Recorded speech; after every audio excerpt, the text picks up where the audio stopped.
ప్రియమైనటువంటి సహోదరి సహోదరుడా, ప్రస్తుతము ఉన్నటువంటి భారతదేశం మనం చూస్తే మత గొడవలతో, కుల గొడవలతో ప్రపంచంలో ఏ దేశంలో లేనన్ని గొడవలు భారతదేశంలో ఉన్నట్లుగా మనం చూస్తూ ఉన్నాం. ప్రపంచంలో మత కల్లోలం సృష్టించబడుతున్నటువంటి దేశాలలో నెంబర్ 1 స్థానంలో మనం ఉన్నాం. ప్రేమైనటువంటి సహోదరి సహోదరుడా, భారతదేశ సార్వత్రిక సంఘంలో ఉన్నటువంటి ప్రతి ఒక్కరు కూడా ఆలోచించవలసినటువంటి విషయం ఏమిటి అంటే, ప్రస్తుతము రాజకీయ సమీకరణలు శరవేగంగా జరుగుతూ ఉన్నాయి. మన భారతదేశంలో ఉన్నటువంటి మత వ్యవస్థలన్నీ కూడా అల్లకల్లోలమైనటువంటి పరిస్థితుల్లో ఉన్నట్లుగా మనం చూస్తూ ఉన్నాం. రాజకీయం మొత్తము కూడా, భారతదేశంలో రాజకీయం మొత్తం కూడా మత ప్రాతిపదిక మీద జరుగుతున్నటువంటి పరిస్థితులు మనం చూస్తూ ఉన్నాం. భారతదేశంలో ఈ ఎలక్షన్స్ అంటే ఈ మత రాజకీయ సిద్ధాంతాలన్నీ కూడా మతం మీద ఆధారపడి ఎక్కువగా ఉన్నాయి. ఇటువంటి పరిస్థితుల్లో క్రైస్తవ సంఘ సువార్త చాలా ఆటంకాలను ఎదుర్కొంటుంది. ఎంత భయంకరమైన పరిస్థితుల్ని మనం ఎదుర్కొంటున్నాము అంటే, ఒకవైపు మనలోనే వ్యతిరేకించే వారికి ఎదురొడ్డి పోరాడేవారు కొందరు, సహనంతో ప్రార్థించేవారు కొందరు, ఇలా విభిన్నమైనటువంటి ప్రభావాన్ని వ్యక్తపరిచేటువంటి వ్యక్తులు మనం చూస్తూ ఉన్నాం. అయితే ప్రాముఖ్యంగా ఇటువంటి పరిస్థితుల్లో మనం చేయవలసింది ఏమిటి? క్రైస్తవులంగా, దేవుని బిడ్డలంగా మనము తీసుకోవలసినటువంటి స్టాండ్ ఏమిటి? మనము చాలా లోతుగా ఆధ్యాత్మిక సత్యాల్లోనికి, బైబుల్ లేఖన భాగాల్లోనికి, బైబుల్ యొక్క చరిత్రలోనికి మనం వెళ్తే, ప్రారంభంలో ఆదిమ సంఘం ప్రారంభించబడిన తర్వాత అనతి కాలంలోనే రోమా సామ్రాజ్యంలో ప్రధానమైనటువంటి మతంగా క్రిస్టియానిటీ ఎదిగినట్లుగా మనం చూస్తాం. అయితే దానికి ముందు సంఘం ఎదుగుతున్నటువంటి క్రమంలో ఎన్ని శ్రమలు అనుభవించింది అంటే, చక్రవర్తులు క్రైస్తవ సంఘాన్ని హింసించారు. ఎంత భయంకరంగా, ఎంత క్రూరంగా హింసించారంటే, అటువంటి హింస ఈ రోజుల్లో జరిగితే అసలు నిజమైనటువంటి క్రైస్తవులు ఎవరు బయటపడతారు? ఎటువంటి హింస అంటే, స్టేడియాలలో వారిని మృగాల మధ్య వదిలేశారు, స్టేడియాలలో వారిని శిరచ్ఛేదనం చేశారు. ఎక్కడ వ్యక్తుల్ని అక్కడ ఎటువంటి శిక్షలు అమలు చేశారంటే, భయంకరమైన శిక్షలు అమలు చేసి క్రైస్తవులను ఊచకోతపోశారు. అయినా సరే ఆ శ్రమలలో నుంచి విస్తరించింది క్రైస్తవ సంఘం. ఆ దేవుని ప్రేమ, ఆ విస్తరించినటువంటి ఆ క్రైస్తవ సంఘం, దేవుని సంఘం అనతి కాలంలోనే ప్రపంచం మొత్తం దేవుని ప్రేమతో ప్రాకినట్లుగా మనం చూస్తాం. ఒక వ్యక్తి యొక్క ప్రేమ, దేవుని ప్రేమతో ఒక వ్యక్తి చీకటి ఖండాన్ని వెలిగించాడు. డేవిడ్ లివింగ్స్టన్ అనే ఒక వ్యక్తి దేవుని ప్రేమ చేత, సువార్త అనేటువంటి ప్రేమ చేత దర్శించబడి, ఆఫ్రికా ఖండంలో ఉన్నటువంటి చీకటి సామ్రాజ్యంలో, భయంకరమైన దండకారణ్యంలో నివసిస్తున్నటువంటి ప్రజల కోసం ఆయన వెళ్ళి దేవుని సువార్త జరిగించాడు. ఈరోజు చీకటి ఖండాన్ని వెలుగుమయంగా చేసినటువంటి ఘనత ఆయనది. మత మూఢాచారాలతో, భయంకరమైన పరిస్థితుల్లో ఆచారాలు, మనిషిని చిత్రవద చేసేటువంటి ఆచారాలతో మ్రగ్గుతున్నటువంటి భారతదేశంలో ఒక వ్యక్తి దేవుని తరపున నిలబడి ఆ ఆచారాలన్నింటినీ రూపుమాపి ప్రజలకు ఒక మార్గం, మానవుని జీవితం అంటే అది కాదు, ఆచార వ్యవహారాల్లో మనం మ్రగ్గిపోకూడదు, ఆ ఆచార వ్యవహారాలు అనేటువంటి శృంఖలాలను తెంచుకొని మనము ఒక మానవునిగా, దేవుని పక్షంగా, సాటి మనిషితో ప్రేమ, సహోదర భావంతో బ్రతకాలి అని భారతదేశంలో గొప్ప పరిచర్య చేసినటువంటి ఒక వ్యక్తి విలియం కేరీ. ఇలా చెప్పుకుంటూ పోతే ప్రపంచాన్ని దేవుని యేసుక్రీస్తు యొక్క ప్రేమతో వెలిగించినటువంటి ఆధునిక మిషనరీ ఉద్యమ సువార్త పితామహులు చాలామంది ఉంటారు. ప్రతి దేశాన్ని వాళ్ళు దేవుని ప్రేమ చేత గెలిచారు. ఈరోజు భారతదేశంలో అదే దేవుని ప్రేమను అనేక మంది ప్రకటిస్తూ ఉన్నారు. దేవుని యొక్క సువార్తను దేవుని యొక్క ప్రేమను తెలుసుకొని కష్టాల్లో నుంచి నష్టాల నుంచి దేవుడు వారిని విడిపిస్తే వారు ఆ దేవుని ప్రేమను ఇంకా అనేక మంది దేవుని ప్రేమను తెలుసుకోవాలని ప్రకటిస్తూ ఉన్నారు. సత్యాన్ని వారు ప్రకటిస్తూ ఉన్నారు. దేవుని ప్రేమను వారు ప్రకటిస్తున్నారు. ఇటువంటి క్రమంలో విభిన్నమైనటువంటి దుష్ట ఆలోచన స్వభావంతో బయలుదేరినటువంటి అనేక వ్యక్తులు ఉన్నారు. అయితే మనము ఆ వ్యక్తిలో ఉన్నటువంటి స్వభావాన్ని మనం వ్యతిరేకిస్తున్నాం, కానీ ఆ వ్యక్తిని కాదు. ఆ చీకటి స్వభావం ఏం చేస్తుంది అంటే దేవుని ప్రేమను ప్రకటించే వారిని అడ్డుకుంటుంది. అడ్డుకోవటమే కాదు, కొడుతుంది. కొట్టటమే కాదు, చంపివేస్తుంది. అయినా ఇటువంటి పరిస్థితిలో క్రైస్తవులు ఏమి చేయాలి? దేవుని బిడ్డలు ఏమి చేయాలి? ప్రతి ధర్మం బోధించేది ఏమిటి? సాటి మనిషిని గాయపరచకూడదు, సాటి మనిషి విశ్వాసాన్ని హింసపరచకూడదు. ఇక్కడ జరుగుతున్నది ఏమిటి అంటే హింసాత్మకమైనటువంటి ధోరణితో దేవుని ప్రజల యొక్క విశ్వాసాన్ని దెబ్బతీయాలి అనేటువంటి కుట్ర ఇక్కడ జరుగుతుంది. అయినా సరే సహనాన్ని మనం ప్రదర్శించాలి. సహనం వెరీ ఇంపార్టెంట్. దేవుని రాజ్యంలో, దేవుని సంఘంలో ఉన్నటువంటి బిడ్డలు సహనాన్ని ఎక్కువ పాటించాలి. వారు కొడుతున్నారా, వారు హింసిస్తున్నారా, వారు చంపివేస్తున్నారా, అయినా సరే సహనాన్ని మనం ప్రదర్శించాలి. ఎందుకు తెలుసా? అంతిమ విజయం మనదే. ఈరోజు వారు మేము అడ్డుకున్నాం, మేము గెంటి వేశాం, మేము తరిమి వేశాం, మేము చంపివేశాం అని విజయం సాధించినట్లుగా ఫీల్ అవ్వచ్చు. కానీ అంతిమ విజయం మనదే. ఎందుకో తెలుసా? ధర్మం, సత్యం ఎవరి వైపు ఉంటుందో వారిదే అంతిమ విజయం అని ప్రతి ధర్మం బోధిస్తుంది. ఎదుటి వ్యక్తిని తన్నమని, ఎదుటి వ్యక్తిని కొట్టమని, ఎదుటి వ్యక్తిని హింసించమని ఏ ధర్మం బోధించదు.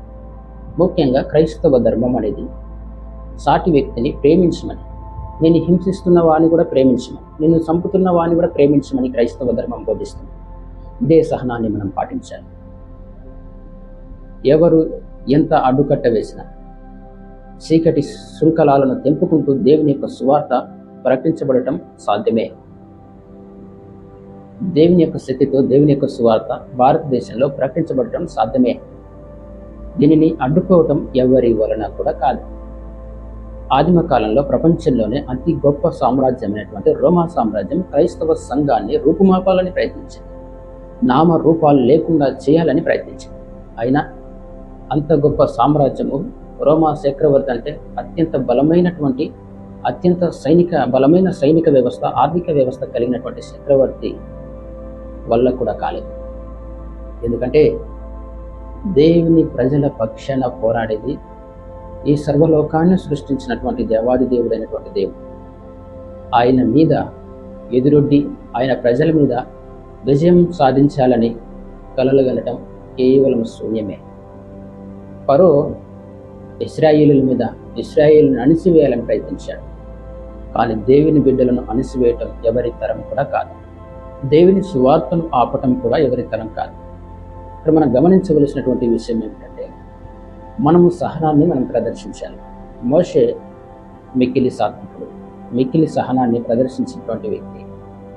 తన భుజము మీద ఉన్నటువంటి భారాన్ని ఏ విధంగా ఆ భారాన్ని మోస్తూ తనకు అప్పగించబడినటువంటి ప్రజలను నడిపించాలో మోషేకు తెలుసు. ఎంత సహనం పాటిస్తే ఆ ప్రజలను నడిపించగలడో మోషేకు తెలుసు.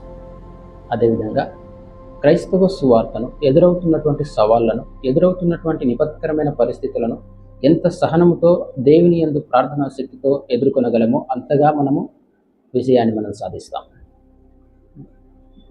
వారి మీద తిరగబడటం వలన మనకు విజయం వరించదు. సహనముతో, దేవుని శక్తితో, ప్రార్థనా బలముతో మనం ముందుకు కొనసాగాలి. అప్పుడు మాత్రమే మనకు విజయము వరిస్తుంది. అయితే మన తెలుగు రాష్ట్రాల్లో విభిన్నమైనటువంటి పరిస్థితులు ఉన్నాయి. చాలా గొప్ప గొప్ప సేవకులమనే పడేటువంటి సేవకులు ఉన్నారు. లక్షల మంది సంఘం కలిగినటువంటి సేవకులు ఉన్నారు. సమాజాన్ని, క్రిస్టియన్ సమాజాన్ని ప్రభావితం చేయగలిగినటువంటి గొప్ప గొప్ప పాస్టర్స్ ఉన్నారు. వారు వారి యొక్క మందిరాలను కట్టుకొని అక్కడ బలమైనటువంటి అనేక సభ్యులను కలిగి బాగానే ఉన్నారు. కానీ సమాజంలో విపత్కరమైన పరిస్థితులను, సమాజంలో క్రైస్తవ సువార్త పట్ల విద్వేషాన్ని వెళ్ళగక్కుతున్న వారి యొక్క ప్రభావాన్ని ఎదుర్కొనేది గ్రామాలలో ఉన్నటువంటి సేవకులు. గ్రామాలలో అల్పసంఖ్యాకంగా క్రైస్తవులు ఉంటారు, దేవుని బిడ్డలు ఉంటారు.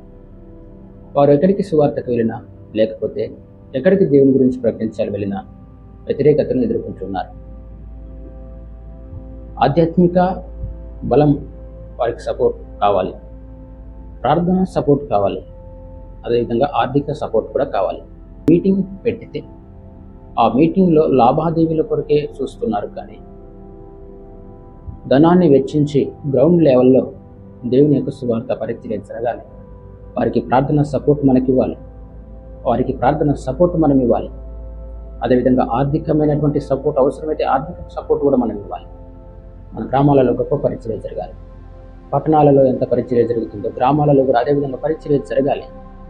అనేక ప్రజలు భారతదేశంలో దేవుని తెలుసుకోవాలి అని ప్రార్థించాలి. చివరిగా ప్రాముఖ్యంగా మనం తెలుసుకోవాల్సింది ఏమిటంటే, సహనం ప్రదర్శిస్తూ పైనుంచి వచ్చే దేవుని యొక్క శక్తిని, పైనుండి వచ్చేటువంటి ప్రార్థనా శక్తిని మనం పొందుకొని సువార్త పనిలో దేవుడిచ్చే బలంతో మనం ముందుకు కొనసాగుదాం. దేవుడిచ్చే విజయము అది ఊహకందనిదిగా ఉంటుంది. ఇశ్రాయేలీయులు అనుకొని ఉండరు, అంత గొప్ప ఐగుప్తు సామ్రాజ్యంలో నుంచి, అంత గొప్ప సైనిక వ్యవస్థ, ఆర్థిక వ్యవస్థ పటిష్టంగా ఉన్నటువంటి ఐగుప్తు సామ్రాజ్యం నుంచి విమోచించబడి కానాను దేశమునకు నడిపించబడతామని వారు ఆలోచించి ఉన్నారు. కానీ దేవుడు మనము ఊహించలేనటువంటి ఆశ్చర్య కార్యాలు చేయగలిగినటువంటి సమర్థుడైనటువంటి దేవుడు. ఈరోజు ప్రతికూలమైన పరిస్థితులే ఉండవచ్చు, దేశంలో ప్రతిబంధకమైనటువంటి రాజకీయ సమస్యలు ఉండవచ్చు, సంఘాన్ని, సంఘ పరిచర్యను, దేవుని సువార్తను అడ్డుకునేటువంటి రాజకీయ విద్రోహ శక్తులు ప్రయత్నిస్తూ ఉండవచ్చు. కానీ మనం అనుకుంటూ ఉంటాం, చాలా బలమైన వ్యవస్థ ఉంది, బలమైనటువంటి పటిష్టమైనటువంటి వ్యవస్థ వారికి ఉంది, వారు మనల్ని చాలా ఇబ్బంది చేస్తారు, చాలా ఇబ్బందులకు గురి చేస్తారు అని మనం అనుకోవచ్చు. కానీ అంతిమ విజయము ఎవరిదో తెలుసా? దేవుని బిడ్డలది. దేవుని బలం, దేవుని వైపు మనం చూస్తే అంతిమ విజయం మనదే. అలనాడు ఫరో సామ్రాజ్యంలో నుంచి, ఐగుప్తు సామ్రాజ్యంలో నుంచి దేవుడు విడిపించాడు. క్రొత్త నిబంధన కాలంలో, ఆదిమ సంఘ కాలంలో సంఘము చిత్రహింసలు పాలవుతున్నా సరే సహనముతో దేవుని శక్తి కొరకు కనిపెట్టుకొని ప్రార్థించింది. అనతి కాలంలోనే సంఘాన్ని హింసించినటువంటి చక్రవర్తులు సైతం కనుమరుగైపోయారు. కానీ దేవుని రాజ్య వ్యాప్తి అనేది విస్తరిస్తూనే ప్రపంచం మొత్తం విస్తరించింది. ఎస్, ఇది సాధ్యమే. ఎందుకో తెలుసా? దేవుని యొక్క సువార్తకు అంత పవర్ ఉంది. దేవుని యొక్క సువార్తను ఈ లోకంలో ఏది కూడా అడ్డుకోలేదు. ఎంత బలమైనటువంటి శక్తులమని అనుకుంటున్నటువంటి వారు సహితం కూడా దేవుని యొక్క సువార్తను అడ్డుకోవటం సాధ్యం కాదు. ఎందుకో తెలుసా? సర్వలోకాన్ని సృష్టించినటువంటి దేవాది దేవుడు, సర్వ మానవాళిని సృష్టించినటువంటి దేవాది దేవుడు ఎప్పుడు కూడా ఆయన పిల్లలకు విజయాన్ని ఆయన వరింపజేస్తాడు. విజయోత్సాహంతో వారిని ఊరేగింపజేస్తాడు. దేవుని శక్తి మనకు కావాలి. అందుకే మనం ప్రార్థించుదాం. సంకుచిత భావాలు మనకు, సంకుచిత ఆలోచనలు మనకొద్దు. వారి మీద తిరుగుబాటు చేసేటువంటి స్వభావం మనకొద్దు. మనని హింసిస్తున్నటువంటి మనని హింసిస్తున్న వారి కొరకు, మనని హేళన చేస్తున్న వారి కొరకు మనం ప్రార్థించాలి. ప్రభువు నిలిపాడు, సహించండి, సహనాన్ని ప్రదర్శించండి, క్షమించండి, వారి కొరకు ప్రార్థించమన్నారు. కానీ వారి మీద విద్వేషాన్ని, ఎవరైతే మనని ద్వేషిస్తున్నారో వారి మీద విద్వేషం కలిగి మనం ఉండకూడదు. దేవుని బిడ్డగాని అలా ఉండకూడదు అని యేసు ప్రభు మనకు తెలియజేశాడు. నీ శత్రువును కూడా నీవు ప్రేమించు, నిన్ను హింసిస్తున్న వారి కొరకు నువ్వు ప్రార్థన చేయి, నిన్ను నానా విధాలుగా మాట్లాడుతున్న వారి కొరకు ప్రార్థన చేయి, నిన్ను ఏదో ఒకటి చేయాలని, తన్నాలి, కొట్టాలి, ఏదో ఒకటి చేయాలి అని ప్రయత్నించిన వారి కొరకు నువ్వు ప్రార్థన చేయి. సహనం కలిగి దేవుడు చేసే కార్యాల వైపు చూడు. దేవుడు నా జీవితంలో మరియు సంఘ జీవితంలో అద్భుత కార్యం జరిగించి మనకు విజయాన్ని, మనని విజయోత్సాహంతో ఊరేగింపజేయగలిగినటువంటి శక్తిమంతుడైనటువంటి దేవుడు మన ప్రభు అయిన యేసుక్రీస్తు.